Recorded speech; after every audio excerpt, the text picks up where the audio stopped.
Medical and nursing masters. तो आपने आज का टॉपिक अक्सर फिल्मों में और हमारे दैट इज नॉर्मल जिंदगी में सुना होगा कि चोर को पुलिस ने पकड़ लिया और पीट पीट के उसको सारी बॉडी जो है सुजा दी। लड़का जो है लड़की का पीछा करते हुए पकड़ा गया, लोगों ने उसके बम्स सुजा दिए और मच्छर लड़ गया तो स्वेलिंग हो गई, सूजन आ गई, या फिर जो है आपस में लड़ाई हो गई तो यहाँ पे जो है आइज के आसपास मुक्के मार मार के, पंच मार मार के जो है स्वेलिंग कर दी। स्वेलिंग स्वेलिंग एंड स्वेलिंग, जिसको सिनोनियम हम यूज कर लेते हैं इन्फ्लामेशन, बट जनरली इसका नाम है अडीमा। अडीमा का मतलब है जनरली भाषा में स्वेलिंग। यस, आज का हमारा जो टॉपिक है वो है अडीमा। तो आज के इस टॉपिक के बारे में पहले से ही एक हाइलाइटर डायरी जो है, नोटबुक जो है अपने पास रख लीजिए, और अभी तक आपने ये चैनल सब्सक्राइब नहीं किया है तो इसको सब्सक्राइब कर डालो और लाइक बटन दबा डालो। ये लेक्चर आपके लिए बहुत यूजफुल होने वाला है। इसके बाद लगभग आपको अडीमा की कोई और वीडियो देखने की जरूरत पड़ेगी ही नहीं। ठीक है जी। तो सबसे पहले अडीमा, अगर हम इसकी जनरल डेफिनेशन की बात करें, it is accumulation of water, accumulation of fluid in the extra cellular fluid. But यहां पे स्टूडेंट जो है उनको जो है इंफॉर्मेशन कम पड़ गई, क्योंकि इंट्रा सेलुलर कैविटी में भी जो फ्लूइड है, सेल्स के अंदर भी और सेल्स के बाहर भी जो फ्लूइड है वो इकट्ठा हो सकता है, accumulate हो सकता है। तो ये तो थी बात डेफिनेशन की। तो यहां पे अगर हम बात करें वाटर की, जैसे कि हमें पता है, अगर हम ये मान के चलें कि हमारा एक पर्सन का वेट 72 kg है, तो 72 kg पर्सन के अंदर यहां पे 60% जो है वो वाटर है। तो वाटर जो है यहां पे 60% है, यानी कि 72 kg में से 42 kg जो है वो वाटर है, और बाकी हमारा 40% क्या है, लीन बॉडी मास है, जिसमें हमारी dry bones, dry body weight आप कह सकते हो, यहां पे आता है। तो ये 60% जो बॉडी का फ्लूइड है, ठीक है जी, इसको हम जनरली दो पार्ट्स में डिवाइड करते हैं। इंट्रासेलुलर फ्लूइड जो सेल्स के अंदर है, और एक है हमारा एक्स्ट्रा सेलुलर फ्लूइड जो कि हमारा सेल्स के बाहर है। हमारी बॉडी किसकी बनी हुई है, सेल्स एंड टिश्यू की। तो बॉडी के सेल्स के अंदर जो फ्लूइड है ICF, सेल्स के बाहर जो फ्लूइड है ECF, एक्स्ट्रा सेलुलर फ्लूइड। ये जो हमारा 60% वाटर है, इसका 2/3 जो है, यानी 42 kg में से 28 लीटर या 28 kg लगभग जो वाटर है वो हमारे मसल्स के अंदर प्रेजेंट है। 60% जो पार्ट है हमारे ICF का, यानी सेल्स के अंदर जो पानी भरा हुआ है, फ्लूइड भरा हुआ है, वो कहां पे प्रेजेंट है जी, वो मसल्स के अंदर प्रेजेंट है। पूरी बॉडी के अंदर मसल्स हैं, सिर से लेके पैर तक वहां पे प्रेजेंट है। ऑलराइट, और हमारा जो ECF है वो बना रहा है 1/3, यानी कि नियर अबाउट 14 लीटर। ओके, ये जो 14 लीटर है ECF, ये आगे बॉडी में कहां कहां पे प्रेजेंट है। ये जो हमारा ECF है, ये बहुत इंपॉर्टेंट क्वेश्चन है हमारा नॉर्सेट एग्जाम में, एनक्लेक्स RN में। तो यहां पे इसका 14 में से 3.5 लीटर हमारे ब्लड के प्लाज्मा के अंदर प्रेजेंट है। ब्लड के अंदर दो पार्ट है ना, प्लाज्मा एंड सेल्स। तो प्लाज्मा 55% है, तो यहां पे 3.5 लीटर जो फ्लूइड है वो हमारे ब्लड के प्लाज्मा के अंदर है। उसके बाद लिम्फेटिक सिस्टम के अंडर है, जिसको मैंने यहां पे ग्रीन डॉट के साथ दिखाया है। बुक्स में आपने देखा होगा कि ग्रीन कलर से इसको इंडिकेट करते हैं। इंटरस्टिशियम के अंदर प्रेजेंट है, ठीक है जी, इंटरस्टिशियम। सीरस कैविटीज में आप कह सकते हैं कि सीरस कैविटीज में हमारी प्लूरल कैविटी, लंग्स वाली, हमारी दैट इज पेरिकार्डियल कैविटी जो यहाँ पे हार्ट के बाहर प्रेजेंट है, जिसमें पेरिकार्डियल फ्लूइड प्रेजेंट है, और अब्डोमिनल कैविटी, इसके अंदर भी फ्लूइड जो है वो प्रेजेंट है। ये सारा कौन सा फ्लूइड है जी, ये सारा ECF का वाला फ्लूइड है। इसके अलावा बॉडी के अंदर हमारा जो फ्लूइड है वो ट्रांस सेलुलर भी है, यानी सेल्स सिक्रीट करते हैं, CSF लेटरल वेंट्रिकल बना रहे हैं, सलाइवरी ग्लैंड हमारे सलाइवा बना रहे हैं, लिवर और बाइल डक्ट का जो हमारा दैट इज सिक्रीशंस हैं वो हैं, थायराइड ग्लैंड के अंदर हमारा फ्लूइड प्रेजेंट है मैट्रिक्स के तौर पे, लैक्रिमल ग्लैंड हमारे दैट इज टीयर्स बना रहे हैं, लैक्रिमल अपरेटस जो है वहां पे, और GI सिक्रीशन की बात करें तो यहां पे हमारा that is we can say pancreatic juice, gastric juice, bile juice, ये सारे हमारे बॉडी के अंदर ECF वाले फ्लूइड हैं, एक्स्ट्रा सेलुलर प्रेजेंट है। और बाकी मेजर पार्ट किसके अंदर प्रेजेंट है? 2/3 28 लीटर, यस प्लीज, मसल्स के अंदर। तो हमारी बॉडी दैट इज हमारे इस फ्लूइड को जो ये हमारे अंदर पानी है इसको बाहर भी तो निकालती होगी, यस बाहर निकालती है। सभी को पता है कि मेजर जो रूट है वो हमारा किडनीज के थ्रू है, कि किडनीज के थ्रू नियर अबाउट नोट कर लीजिए 1500 ml जो वाटर है फ्लूइड है वो लॉस हो जाता है। इसके अलावा रेस्पिरेशन के थ्रू, स्किन के थ्रू, हमारा दैट इज फीकल मैटर के थ्रू, ब्रेस्ट मिल्क के थ्रू, दैट इज हमारा स्वेट के थ्रू, टीयर्स के थ्रू और नेजल सेक्रीशन के थ्रू जो है हमारी ये फ्लूइड लॉस जो है बॉडी से होता रहता है। टारगेट बॉडी का एक ही रहता है कि हमारे बॉडी के अंदर फ्लूइड एंड इलेक्ट्रोलाइट बैलेंस जो है वो बना रहे। तो इन शॉर्ट हमारी बॉडी के अंदर 1/3 जो फ्लूइड है वो ECF के तौर पे प्रेजेंट है और 2/3 जो है ICF के तौर पे प्रेजेंट है। बाकी हमारी that is mineral, fat and proteins जो है 40% बॉडी का पार्ट वेट जो है वो बनाती हैं। अब हम बात करेंगे हमारे टॉपिक एडिमा के बारे में, जिसके अंदर ECF ICF के अंदर फ्लूइड जो है वो इकट्ठा हो जाता है। और अगर टाइप्स की बात करें तो टाइप्स जनरली, ठीक है, जनरली देखो बात ही जनरली है, तो एक तो है जनरल एडिमा जो कि हमारी पूरी बॉडी में हो सकता है, सिर से लेकर पैर तक, कई सारे रीजंस के कारण उसको बोलते हैं जनरल एडिमा, उसको बोला जाता है जी जनरल एडिमा, ठीक है, जनरल एडिमा। और इसका दूसरा नाम है एनासार्का, दूसरा नाम है एनासार्का, हाइड्रोप्सी भी इसको बोलते हैं, हाइड्रोप्सी, ठीक है। तो यहां पे जो है ये इसके नाम है, ये पूरी बॉडी में प्रेजेंट है और लोकल है कि मेरी एक फिंगर के अंदर ये जो टिश्यू है यहां पे फ्लूइड जो है वो इकट्ठा हुआ है, ठीक है, राइट, ऑल राइट। तो इससे पहले कि हम आगे बढ़ें, यहां पे हम एडिमा के बारे में थोड़ी सी पैथोजेनेसिस, पैथोलॉजी जो है वो डिस्कस करेंगे। जैसे कि हमें पता है कि हमारा लेफ्ट वेंट्रिकल जो है ब्लड पंप करता है that is into the aorta, और अरोटा की कई सारी ब्रांचेस, आर्ट्रियोल्स जो हैं वो टिश्यूज तक पहुंचती हैं। यहां पे मैंने ये जो बॉक्स बनाया है ये एक टिश्यू है जिसके अंदर आर्टीरियल सप्लाई रेड कलर वाली, ब्लू कलर की सप्लाई जो है वो वीनस रिटर्न है, और ये वाली स्पेस जो है एक्स्ट्रा सेलुलर स्पेस, और ये है हमारी इंट्रा सेलुलर स्पेस।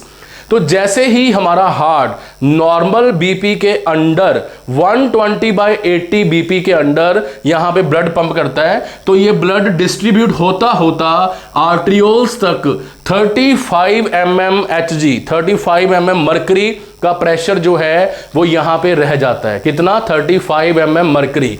और जैसे ही ये ब्लड हमारा आर्ट्रियोल्स सेल्स के अंदर एंटर करता है तो ये अपना फ्लूइड जो है वो सेल्स को दे देता है।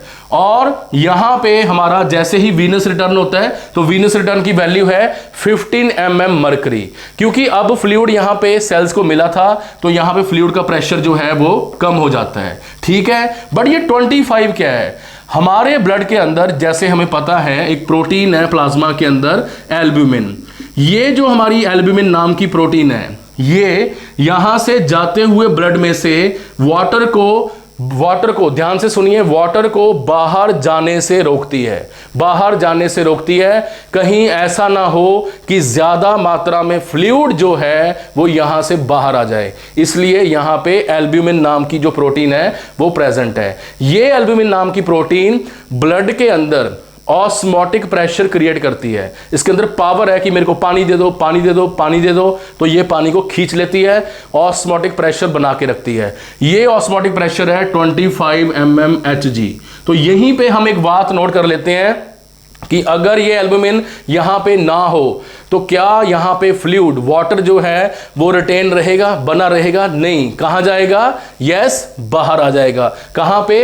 एक्स्ट्रा सेलुलर स्पेस के अंदर। तो यहां पे हो जाएगा जी ECF एडिमा, तो बात बड़ी सिंपल है, कोई भी ऐसी डिजीज कंडीशन जिसमें एल्ब्यूमिन का लॉस हो जाए, हाइपो एल्ब्यूलिमिया हो जाए, एल्ब्यूमिन का लॉस हो जाए, जैसे सबसे अच्छी एग्जांपल में से एक है किडनी के अंदर हमारी, दैट इज नेफ्रोटिक सिंड्रोम। तो नेफ्रोटिक सिंड्रोम में हमारा जो एल्ब्यूमिन है उसका लॉस हो जाता है। लॉस होगा तो पानी जो है, वाटर जो है वो ब्लड के अंदर नहीं रह पाएगा, वेन्स में नहीं जा पाएगा, तो और यहां पे जो है एक्स्ट्रा लीक आउट कर जाएगा। तो ये है हमारा that is extra cellular edema, ठीक है। और जनरल एडीमा, लोकल एडीमा मैंने बता दिया एक जगह पे।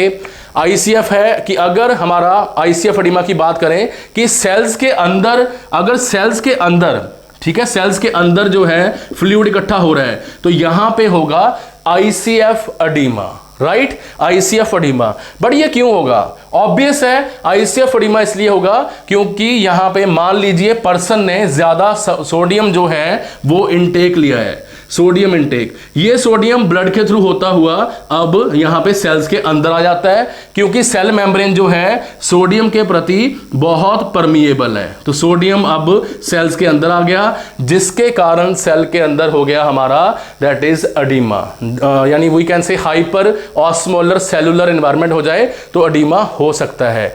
और हर एक सेल के अंदर, हर एक सेल की मेम्ब्रेन के ऊपर सोडियम पोटेशियम पंप जो है यहां पे प्रेजेंट है। अगर किसी पेशेंट के अंदर, पर्सन के अंदर हाइपोक्सिया हो जाए, ऑक्सीजन की कमी हो जाए, तो ये हमारे सोडियम पोटेशियम एटीपीएज, ऑक्सीजन नहीं होगी तो एटीपीएज जो है एटीपी नहीं बना पाएंगे, काम नहीं कर पाएंगे, यानी सोडियम पोटेशियम पंप जो है वो फेल हो जाएंगे। तो सोडियम जो है हमारा सेल्स के अंदर इकट्ठा होना शुरू हो जाएगा, वाटर रिटेंशन शुरू हो जाएगी, आईसीएफ एडीमा जो है वो यहां पे होना धीरे धीरे शुरू हो जाएगा। और एकदम से अगर हम सेल्स के ऊपर इंजरी कर दें, बर्न का कंडीशन है, यहां पे ये स्किन है, स्किन के नीचे स्किन के सेल पड़े हैं और गर्म तेल, कोई इलेक्ट्रिक आयरन कुछ भी यहां पे लगा तो सेल मेम्ब्रेन जो है वो टूट जाएंगी और सारा सोडियम जो है, पोटेशियम जो है वो बाहर आ जाएगा, जिसके कारण लोकल एडीमा, लोकल सेल्स के अंदर आईसीएफ एडीमा जो है वो हो सकता है। ऑब्वियस सी बात है जी, ऑब्वियस सी बात है। अगर यहां पे कोई पर्सन के अंदर, किसी पर्सन के अंदर जो हमारा एक्स्ट्रा सेलुलर स्पेस है, ये वाली जो स्पेस है, सेल्स के बाहर वाली स्पेस है यहां पे, तो यहां पे अगर सोडियम कम हो जाए, यहां पे एक्स्ट्रा सेलुलर स्पेस के अंदर सोडियम कम हो चुका है, तो सेल्स के अंदर सोडियम क्या होगा? ज्यादा। सेल्स के अंदर सोडियम क्या है? ज्यादा। तो ऑब्वियस सी बात है, यहां पे जो फ्लूइड है वो कहां जाएगा? सेल्स के अंदर, सेल्स के अंदर जाएगा, ठीक है। Sodium loves water, water loves sodium, as simple as that. Okay, तो अब यहां पे हमने ईसीएफ के बारे में समझ लिया कि सेल्स के अंदर कैसे फ्लूइड इकट्ठा होगा। हमने जो है अब बात करेंगे हम ईसीएफ के बारे में। ईसीएफ के बारे में भी हमारा सेम ही है, दैट इज अगर यहां पे नेफ्रोटिक सिंड्रोम की कंडीशन हो जाए तो ऑनकोटिक प्रेशर या ऑस्मोटिक प्रेशर हमारे ब्लड का मेंटेन नहीं रहेगा, जिसके कारण फ्लूइड जो है वो यहां पे बाहर जो है एक्सपेल हो जाएगा, बाहर आ जाएगा, जिसके कारण यहां पे हो जाएगा ईसीएफ एडीमा, ठीक है जी। अगर यहां पे पर्सन के अंदर ब्लड की जो अमाउंट है वो ज्यादा आनी शुरू हो जाए, हाइड्रोस्टैटिक प्रेशर जो है ब्लड का ज्यादा आना शुरू हो जाए, तो भी वो ब्लड वेसल से बाहर क्या कर जाएगा? ब्लड का फ्लूइड जो है वो लीक आउट कर जाएगा, लीक आउट कर जाएगा जी, ठीक है। तो यहां पे ईसीएफ में फ्लूइड जो है वो इकट्ठा होना शुरू हो जाएगा। और हमारे सेल्स के पास हमने ये भी पढ़ा हुआ है कि एक लिम्फेटिक सर्कुलेशन नाम की सर्कुलेशन है, जो यहां पे बचा हुआ फ्लूइड है वो लिम्फ वेसल्स लेके जाती हैं। अगर ये लिम्फ वेसल्स हम यहां पे ब्लॉक कर दें तो यहां पे एक्स्ट्रा फ्लूइड जो है वो इकट्ठा होना शुरू हो जाएगा, यानी एक्स्ट्रा सेलुलर एडीमा। तो यहां पे बात कनेक्शन की बन रही है। और अगर ये ब्लड वेसल, ये जो आर्टरी एंड वेन्यूल यहां पे आ रही हैं और फिर वापस हार्ट में जा रही है, ठीक है, अगर यही हाईली परमिएबल हो जाए, ये ब्लड वेसल है, ये इसके अंदर एंडोथेलियल सेल्स हैं, यही हाईली परमिएबल हो जाए तो फ्लूइड बाहर आ जाएगा, ठीक है जी। तो एंडोथेलियल सेल्स की डैमेज, इंजरी जो है वो ईसीएफ जो है यहां पे कर सकती है, ठीक है। तो यहां पे हमने देखा आईसीएफ कैसे होता है, ईसीएफ कैसे होता है, एडीमा। और एक और बड़ी कॉमन सी टर्म है जो बच्चों को वाइवा में पूछी जाती है, BSc nursing GNM second year में, एमएससी नर्सिंग मेडिकल सर्जिकल में, नॉर्सेट में, और रोजमर्रा की जिंदगी में बड़ा क्लासिकल सिम्टम है किडनी के पेशेंट का, वो है pitting and non pitting edema. तो pitting edema and non pitting edema क्या है? जैसे ही ज्यादा फ्लूइड जो है वो सेल्स के बाहर यानी एक्स्ट्रा सेलुलर स्पेस में इकट्ठा होगा तो यहां पे फ्लूइड जो है इकट्ठा होता चला जाएगा। मान लो मेरी आर्म्स के अंदर फ्लूइड ही फ्लूइड इकट्ठा हो गया, जब मैंने इसको ऐसे फिंगर के साथ प्रेस किया और दबा के रखा कुछ सेकंड्स के लिए तो यहां पे ये फ्लूइड जो है ऐसे एक पिट लाइक स्ट्रक्चर, खड्डा जो है वो बना देगा। इसको बोला जाता है पिटिंग एडिमा। ये किसका सिम्टम है कि यहां पे सिर्फ और सिर्फ फ्लूइड जो है वो प्रेजेंट है, फ्लूइड। और नॉन पिटिंग क्या है भाई साहब? नॉन पिटिंग है कि अगर यहां पे हमारे सेल्स के आसपास ना सिर्फ fluid but plasma proteins, yes ये नोट कर लीजिए, प्लाज्मा प्रोटीन्स भी साथ में एक्यूमुलेट हो जाएं, हार्ड स्ट्रक्चर यहां पे बन जाए, इसको हम दबा नहीं पाएंगे, तो इसको बोलते हैं नॉन पिटिंग एडिमा। राइट तो यहां पे हमने देखा ICF, ECF, pitting oedema, non pitting oedema. Right तो यहां पे जाते जाते हम बात करेंगे टाइप्स के अंडर रीनल। अगर रीनल के अंदर यहां पे नेफ्रॉन की जो बोमन कैप्सूल स्ट्रक्चर है, यहां पे ये कॉर्पसल है, रीनल कॉर्पसल, इसकी ग्लोमेरुलर बेसमेंट मेम्ब्रेन जो है डिस्टर्ब हो जाए, ये आप हमारी video nephrotic syndrome, nephritic syndrome versus जो है वो देखनी चाहिए आपको। तो यहां पे एल्ब्यूमिन का लॉस जो है वो यहां पे हो जाएगा, एल्ब्यूमिन का लॉस होगा तो फ्लूइड का ऑस्मोटिक प्रेशर कम हो जाएगा, फ्लूइड जो है ब्लड वेसल से बाहर आएगा। ठीक है जी। उसके बाद है कार्डिक फेलियर। अगर हार्ट का, यस हार्ट का चाहे लेफ्ट वेंट्रिकल है चाहे राइट वेंट्रिकल है, ये प्रॉपरली पंप ना करे तो यहां से ब्लड जो है अरोटा में क्या होगा, कम जाएगा। कम जाएगा तो यहां पे आगे प्रेशर जो है वो कम होगा, यहां पे प्रेशर कम होगा तो वेन्स में भी ब्लड जो है वापस हार्ट में कम जाएगा।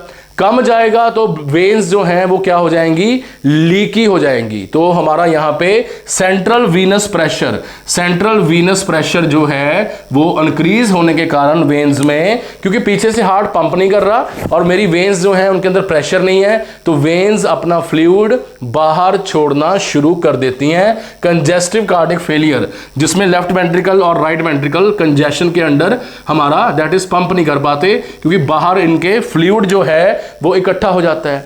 और यहां से जो ब्लड है वो वापस कहां जाएगा, वापस लंग्स में चला जाएगा, तो लंग्स में भी हो जाएगा पल्मोनरी एडिमा, क्योंकि एल्वोलाई के पास, यस एल्वोलाई है हमारी, इसके पास आके दैट इज हमारी जो ये क्या नाम है इसका, pulmonary artery and pulmonary vein का जो नेटवर्क है ये वापस आएगा तो फ्लूइड यहां पे लीक आउट कर जाएगा, फ्लूइड जो है लंग्स के सेल्स के अंदर लीक कर जाएगा, क्योंकि हार्ट पंप ही नहीं कर रहा, हार्ट जो है पंप नहीं कर रहा। कंजेस्टिव हार्ट फेलियर के साथ ही पल्मोनरी एडिमा जो है दोनों आपस में जुड़े हुए हैं। और हमारे सेरेब्रल एडिमा, ब्रेन की सूजन, ब्रेन की इन्फ्लामेशन, स्वेलिंग की बात करें तो ब्रेन के अंदर आप हाईलाइट कर लीजिए कि लिम्फेटिक सिस्टम नहीं है, इसका जो फ्लूइड मेंटेनेंस है ब्रेन के टिश्यू का, ये हमारा that is blood brain barrier के ऊपर डिपेंड करता है। तो यहां पे हमारा जो फ्लूइड है वो सेरेब्रम के आसपास हमारे सेरेब्रल टिश्यू के अंदर एक्यूमुलेट होना जो है वो यहां पे शुरू हो जाएगा। ठीक है जी। तो यहां तक हमने टाइप्स और हमारी जनरल इंट्रोडक्शन जो है एडिमा के बारे में डिस्कस किया। आई होप कि आपको ये सारा समझ आ गया होगा। इसको हाईलाइट करते जाइए, साथ साथ में रीजंस को साथ में बुक भी रखिए और साथ में समझते जाइए। यहाँ पे वैल्यूज जो नोट करने वाली हैं 35 हमारी that is 15 mm Hg Venus side पे, और एल्ब्यूमिन का ऑस्मोटिक प्रेशर है यहाँ पे 25 mm Hg। ठीक है, ये सारी वैल्यूज जो है फ्लूइड की आपके लिए इंपॉर्टेंट है। ऑल राइट, तो अब एक पर्सन जो है वो बेड पे लेटा हुआ है, ठीक है जी, और एकदम से वो खड़ा हो जाता है, एकदम से उसके ब्रदर ने उसके जूता मारा तो वो भाग के अपने भाई का पीछा कर रहा है, ठीक है, तू ऐसे कैसे मेरे को जूता मार सकता है, तो वो पीछे जा रहा है। एकदम से जब हम खड़े हो जाते हैं बेड से फर्श पे खड़े हो जाते हैं, जहाँ फिर सोल्जर्स जो हैं सारा दिन ऐसे उनको सल्यूट है कि वो ड्यूटी करते हैं ऐसे, ठीक है जी, स्टैंडिंग पोजीशन में। स्टूडेंट जो है वो सारा दिन 6-6 घंटे 7-7 घंटे जो है कॉलेज में बैठे रहते हैं, ठीक है, और उसके बाद घर पे भी आके पापा कहते हैं पढ़ो, मम्मी कहते हैं पढ़ो, ओ माय गॉड। तो इतना बैठना, इतना sedentary lifestyle, lack of activity के कारण हमारा जो फ्लूइड है वो लेग्स में और आर्म्स में इकट्ठा क्यों नहीं होता। यानी जैसे ही मैं बेड से खड़ा हुआ तो मेरी सारी बॉडी का जो फ्लूइड है, एक्स्ट्रा सेलुलर फ्लूइड है, वो मेरी लेग्स में क्यों नहीं चला जाता, मेरी लेग्स हैवी क्यों नहीं हो जाती? क्योंकि हमारे एक्स्ट्रा सेलुलर फ्लूइड के अंदर यहां पे ये जो स्पेस है एक्स्ट्रा सेलुलर फ्लूइड वाली, यहां पे हमारी दैट इज ग्लाइकोप्रोटीन्स प्रेजेंट हैं। ग्लाइकोप्रोटीन्स प्रेजेंट हैं जिनको बोलते हैं glycoprotein brush piles, glycoprotein brush piles, ठीक है, ब्रश पाइल्स जो हैं यहां पे प्रेजेंट हैं। ये हमारे फ्लूइड को जो है अपने साथ बाइंड करके रखती हैं। ट्रिलियंस ऑफ ट्रिलियन यहां पे ग्लाइकोप्रोटीन ब्रश पाइल्स जो हैं यहां पे प्रेजेंट हैं, जो कि जैसे ही मैं खड़ा हुआ, जैसे ही मैंने ऐसे की तो सारे का सारा मेरी आर्म्स का जो फ्लूइड है वो नीचे नहीं आता। बट अगर यहां पे पीछे से हाइड्रोस्टैटिक प्रेशर ज्यादा हो जाए तो यहां पे ये ब्रश पाइल्स जो हैं काम नहीं कर पाएंगी, तो फ्लूइड जो है रिटेन हो सकता है। यस, फ्लूइड जो है वो रिटेन हो सकता है क्योंकि पीछे से प्रेशर ज्यादा है और अब मेरी जो ग्लाइकोप्रोटीन्स हैं वो वाटर को रिटेन नहीं कर पा रही, मैक्सिमम पानी मेरी लेग्स में जा रहा है, ठीक है। 12-12 घंटे की फ्लाइट में लोग बैठते हैं, तो यहां पे ये जो अडीमा है ये ग्रेविटी के कारण हुआ है। तो ग्रेविटी के कारण होने वाले इस अडीमा को माय डियर स्टूडेंट्स बोला जाता है डिपेंडेंट अडीमा। ये वर्ड नोट कर लीजिए, डिपेंडेंट अडीमा। ये छुपे हुए टॉपिक आपको कोई जो है नहीं बताएगा। नेक्स्ट कॉज की बात करें, अगर बॉडी में सोडियम एंड वाटर रिटेंशन हो जाए, एडीएच एंड एल्डोस्टेरोन फॉर्मेशन ज्यादा हो जाए तो भी अडीमा जो है यहां पे हो सकता है। और एक फ्लूइड है जिसका नाम है डेक्सट्रोज। डेक्सट्रोज जो है जब ये लगाई जाती है तो अपने साथ ग्लूकोज एंड सोडियम भी लेके आती है।